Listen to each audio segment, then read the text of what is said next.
April 1ರಿಂದ ಈ 2 credit card ನಿಯಮಗಳು ಬದಲು. ಏಪ್ರಿಲ್ 1ರಿಂದ ಹೊಸ ಹಣಕಾಸು ವರ್ಷ ಆರಂಭವಾಗುತ್ತೆ. ಹಾಗಾಗಿ ಹಣಕಾಸಿಗೆ ಸಂಬಂಧಿಸಿದಂತೆ ಪ್ರಮುಖ ನಿಯಮಗಳು ಕೂಡ ಬದಲಾಗ್ತಾ ಇವೆ. ಅದರಲ್ಲೂ SBI ಹಾಗೂ IDFC first bank credit card ನಿಯಮಗಳು ಬದಲಾಗ್ತಾ ಇವೆ.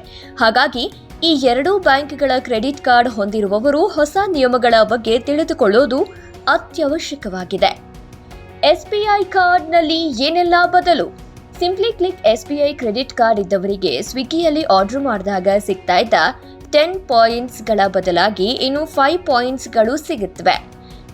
Air India SBI platinum credit card ಇದ್ದವರಿಗೆ ಪ್ರತಿ ₹100 ಖರ್ಚು ಮಾಡಿದಾಗ ಸಿಗ್ತಾ ಇದ್ದ 15 ರಿವಾರ್ಡ್ ಪಾಯಿಂಟ್ಸ್ಗಳು ಏಪ್ರಿಲ್ 1ರಿಂದ 5 ಪಾಯಿಂಟ್ಗಳಿಗೆ ಇಳಿಕೆಯಾಗಲಿವೆ.